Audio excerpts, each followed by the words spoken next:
بیت اللہ کے گھر کو حضرت ابراہیم خلیل اللہ علیہ السلام نے اللہ کی عبادت کے لیے تعمیر کیا، مگر افسوس اس کے اندر اور اس کے گرد و نواح میں بتوں کو نصب کر دیا گیا، اور عرصہ دراز سے بیت اللہ شریف میں بت پرستی رہی۔ اور جب امام الانبیاء والمرسلین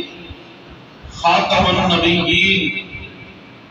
آقا کریم رحمت عالم حضرت محمد صلی اللہ علیہ وآلہ وسلم نے کوہ صفا پہ کھڑے ہو کے اللہ کی وحدانیت اور اس کی توحید کا اعلان کیا تو تمام ملت کفر اکٹھا ہو گیا اور نبی کریم صلی اللہ علیہ وآلہ وسلم کے جان کے دشمن بن گئے۔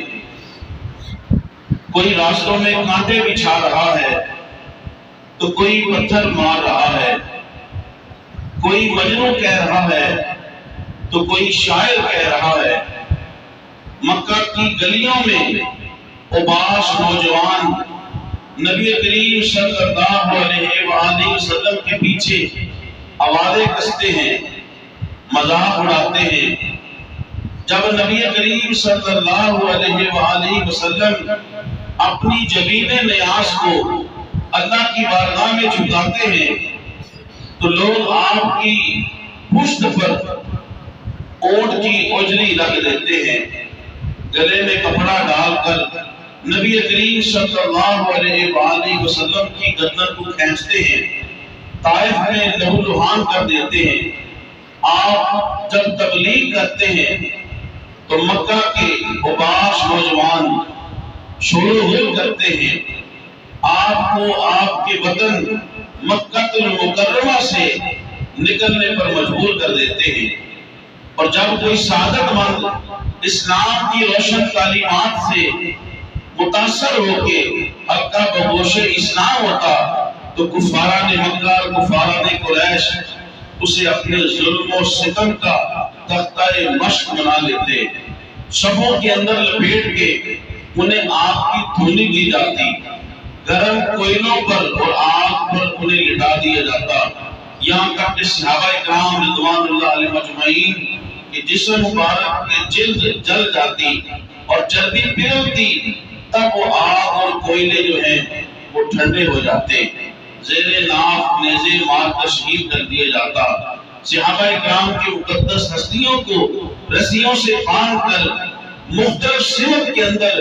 گھوڑوں اور اونٹوں کو دوڑا دیا جاتا۔ اتنے مظالم ظلم و ستم کے بعد بھی ان نفوس قدسیہ کے حوصلے پست نہیں ہوتے بلکہ جمع رہتے ہیں۔ پھر وہ وقت آ گیا کہ اللہ رب العزت نے مسلمانوں کو بڑی شان و شوکت کے ساتھ مکہ المکرمہ کے اندر اللہ رب العزت نے داخل فرمایا، جاء الحق وزهق الباطل ان الباطل کان زہوقا، حق آ گیا ہے اور باطل چلا گیا ہے، باطل مٹ گیا ہے اور باطل مٹنے والا ہی تھا۔ واجب الاحترام کم و بیش ہجرت کے 7ویں سال حدیبیہ کے مقام پر مسلمانوں اور کفاران مکہ اور کفاران قریش کے درمیان ایک معاہدہ ہوا جسے صلح حدیبیہ کہتے ہیں۔ صلح حدیبیہ کی دو بنیادی شکلیں تھیں، ایک یہ کہ فریقین یعنی مسلمان اور کفاران قریش 10 سال تک ایک دوسرے سے جنگ نہیں کریں گے۔ اس کی دوسری بنیادی شرط یہ تھی کہ عرب کے دیگر قبائل میں سے جو بھی قبیلہ مسلمانوں کے ساتھ اگر دوستی کرنا چاہتا ہے تو وہ اپنی رائے کے اندر آزاد ہے، اور اگر عرب کا کوئی قبیلہ کفاران قریش کے ساتھ دوستی کرنا چاہتا ہے، ان کا حلیف بننا چاہتا ہے تو وہ اپنی رائے کے اندر آزاد ہے۔ چنانچہ عرب کے قبائل میں سے قبیلہ بنو بکر اور قبیلہ بنو کنانہ نے کفاران قریش کو اپنا دوست بنایا، اور عرب کے قبائل میں سے قبیلہ بنو خزاع نے مسلمانوں کو اپنا حلیف بنایا اور مسلمانوں کو اپنا دوست بنایا۔ واجب احترام اس معاہدے کے تقریباً 22 ماہ بعد ہی کفاران قریش نے قبیلہ بنو بکر اور بنو کنانہ کے ساتھ مل کے اس معاہدے کو توڑ دیا۔ اور اس طرح کہ قبیلہ بنو خزاع جو مسلمانوں کا حلیف اور دوست تھا، ان کی اور قبیلہ بنو بکر یا بنو کنانہ ان کی آپس میں درینہ دشمنی تھی۔ چنانچہ قبیلہ بنو بکر اور قبیلہ بنو کنانہ انہوں نے کفاران قریش کو کہا کہ ہم قبیلہ بنو خزاع جو مسلمانوں کے حلیف اور دوست ہیں، ان کے اوپر اچانک حملہ کریں گے، آپ ہماری مدد کرنا اس میں۔ چنانچہ کفاران قریش نے بغیر سوچے سمجھے اس کے اندر بھرپور حصہ لیا اور اچانک قبیلہ بنو خزاع کے اوپر جو مسلمانوں کا دوست اور حلیف تھا اس کے اوپر حملہ کر دیا۔ چنانچہ اس قدر ان کو مارا اور ان کو قتل کیا، یہاں تک کہ اگر قبیلہ بنو خزاع کا کوئی فرد اپنی جان بچانے کے لیے حرم کعبہ کے اندر داخل ہوا تو حرم کا بھی احترام نہ کیا اور وہاں بھی ان کو جو ہے وہ قتل کیا گیا۔ قبیلہ بنو خزاع کے امام طبرانی نے اپنے کبیر اور صغیر کے اندر لکھا ہے، ام المومنین حضرت میمونہ رضی اللہ تعالیٰ عنہ فرماتی ہیں نبی کریم صلی اللہ علیہ وآلہ وسلم آپ تہجد کے وقت اٹھتے ہیں، وضو فرماتے ہیں، وضو کرتے ہوئے اچانک حضور فرماتے ہیں لبیک لبیک لبیک نصرتا نصرتا نصرتا، یعنی میں حاضر ہوں میں حاضر ہوں میں حاضر ہوں، تمہاری مدد کر دی گئی تمہاری مدد کر دی گئی۔ حضرت میمونہ رضی اللہ تعالیٰ عنہ عرض کرتی ہیں یا رسول اللہ بندہ کوئی نہیں، آپ کس کو جواب ارشاد فرما رہے ہیں، کس کی مدد فرما رہے ہیں؟ نبی رحمت صلی اللہ تعالیٰ علیہ وآلہ وسلم آپ عالم ما کان و ما یکون کا علم رکھنے والے ہیں۔ حضور فرماتے ہیں ہمارے حلیف اور دوست قبیلہ بنو خزاع کے اوپر کفاران قریش اور قبیلہ بنو بکر اور بنو کنانہ نے حملہ کر دیا ہے، وہ مجھ سے مدد طلب کر رہے ہیں۔ چنانچہ ام المومنین عائشہ فرماتی ہیں 3 دن کے بعد جب ان کا وفد حضور کی بارگاہ میں آیا تو انہوں نے آنکھ بعین ہی بتایا کہ واقعی ہمارے اوپر حملہ ہوا اور ہم نے آپ سے جو ہے وہ مدد طلب کی تھی۔ واجب الاحترام قبیلہ بنو خزاع کا وفد حضور کی بارگاہ میں حاضر ہوتا ہے اور آپ کے عرض کرتے ہیں یا رسول اللہ نے آج شکل کی ہے جو صلح حدیبیہ میں آپ کے ساتھ معاہدہ ہوا تھا انہوں نے خود اس کو توڑا ہے۔ حضور نبی کریم صلی اللہ علیہ وآلہ وسلم صحابہ کرام رضوان اللہ علیہ اجمعین کی مقدس جماعت کے ساتھ آپ مشاورت کرتے ہیں اور مشاورت کے بعد کفاران مکہ کے پاس زمرہ نامی ایک صحابی کو بھیجتے ہیں کہ جا کے تم کفاران مکہ اور کفاران قریش کو یہ تجاویز پیش کرو جو انہوں نے عہد شکنی کی ہے، جو انہوں نے اس معاہدے کو توڑا ہے، ان تینوں میں سے کسی ایک کو مانے۔ ان میں سے ایک یہ تھی کہ یا تو پھر تم قبیلہ بنو خزاع کے جن لوگوں کو بغیر کسی وجہ کے انہیں قتل کیا ہے، اس معاہدے کو توڑا ہے، ان کی دیت ادا کرو۔ دوسرا یہ تھا کہ جن لوگوں نے آپ سے مدد لے کے قبیلہ بنو خزاع مسلمانوں کے دوست حلیف پہ حملہ کیا ہے، قبیلہ بنو کنانہ اور بنو بکر یا بنو نفاسہ، ان کے ساتھ تم اپنے معاہدے کو توڑ دو۔ یا تیسرا یہ ہے کہ صلح حدیبیہ کے ساتھ صلح حدیبیہ کا جو معاہدہ ہوا ہے اسے کھلے عام تم کل عمل قرار دو کہ اب ہمارا تمہارے درمیان کوئی معاہدہ نہیں ہے۔ حضور کا قاصد جب ان کے پاس پہنچا 3 تجاویز کو پیش کیا، انہوں نے کہا ہم دیت تو نہیں ادا کریں گے، یہ بہت زیادہ ہے، اور جو قبیلہ بنی نفاسہ ہے جس نے جن کے ساتھ مل کے ہم نے مسلمانوں کے حلیف اور دوستوں پہ حملہ اور قتل کیا ہے، ہم ان کے ساتھ بھی تعلقات نہیں توڑیں گے۔ یہ ہے ہم نے جو مسلمانوں کے ساتھ وعدہ کیا ہے، جو صلح حدیبیہ کے مقام پر عہد کیا ہے، ہم اس کو کالعدم قرار دیتے ہیں، ہم اس کو توڑ دیتے ہیں۔ حضور کا قاصد زمرہ نامی صحابی وہاں سے تشریف لائے اور مدینہ المنورہ آ گئے اور رحمت عالم صلی اللہ علیہ وآلہ وسلم کو آ کے ان کا جواب بتا دیا۔ کفاران مکہ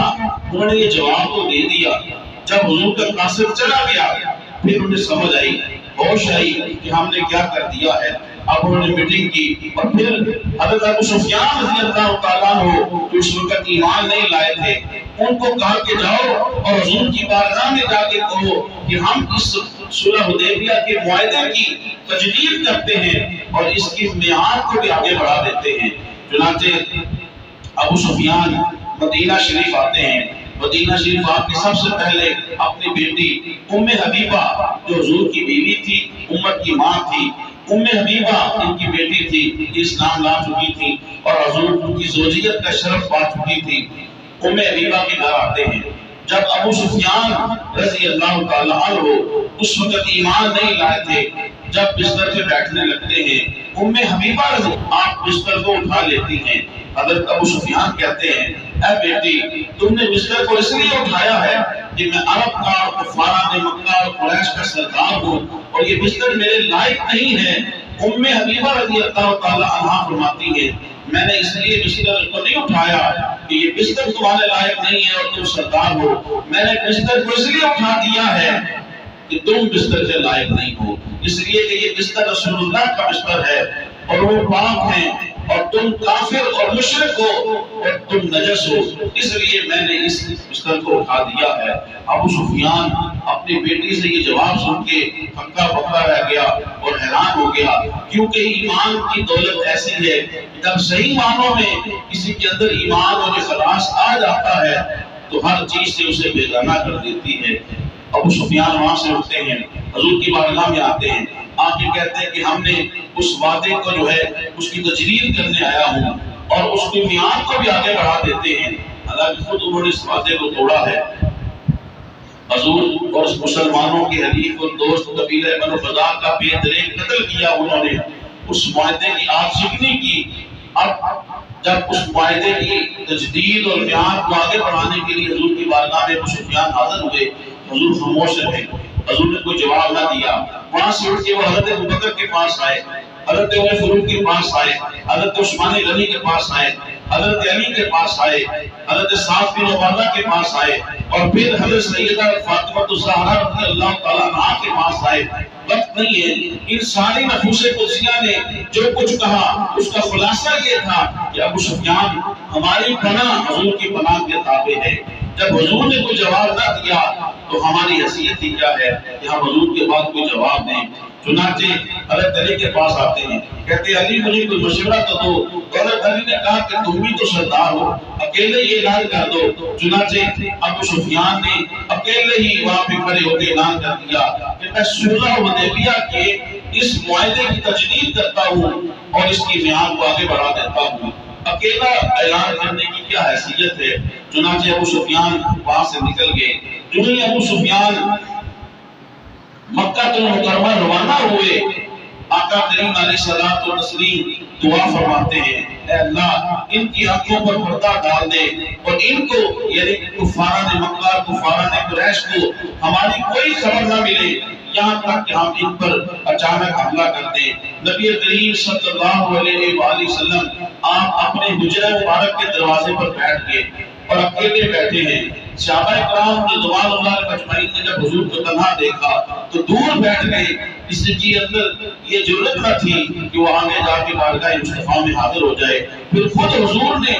حضرت سیدنا ابوبکر رضی اللہ تعالیٰ عنہ کو طلب کیا، دیر تک ان سے گفتگو فرماتے رہے۔ پھر سیدنا عمر فاروق رضی اللہ عنہ کو طلب کیا، پھر دیر تک ان سے گفتگو فرماتے رہے۔ پھر تمام صحابہ کرام کو اجازت ملی، صحابہ کرام حضور کی بارگاہ میں حاضر ہوئے۔ حضور محمد عالم صلی اللہ علیہ وسلم اپنے دونوں پہلوؤں پہ بیٹھے ہوئے، ابو بکر اور حضرت عمر رضی اللہ تعالی عنہما ان کی طرف دیکھتے ہوئے آپ صحابہ کو فرماتے ہیں اے میرے صحابہ ان دونوں میرے صاحبوں کی مثال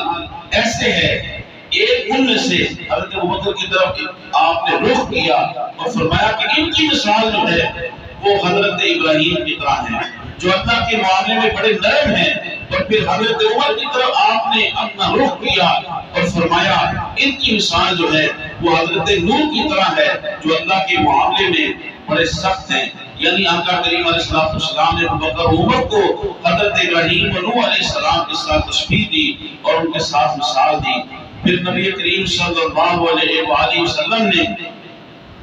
آپ نے تمام لوگوں کو بالخصوص حضرت عائشہ رضی اللہ عنہا کے پاس آئے اور آپ نے جہاد کی تیاری کا حکم دیا، لیکن یہ نہیں بتایا کہ جانا کس طرف ہے۔ عمومی طور پہ حضور آقا کریم علیہ الصلوۃ والتسلیم آپ کا یہ معمول مبارک تھا کہ جب آپ کسی طرف جنگ کے لیے جاتے تو آپ علیہ اعلان کرتے فلاں طرف جا رہے ہیں، لیکن جب غزوہ فتح مکہ ہوئی آپ نے یہ نہ بتایا اس طرف جانا ہے، صرف تیاری کا حکم دے دیا۔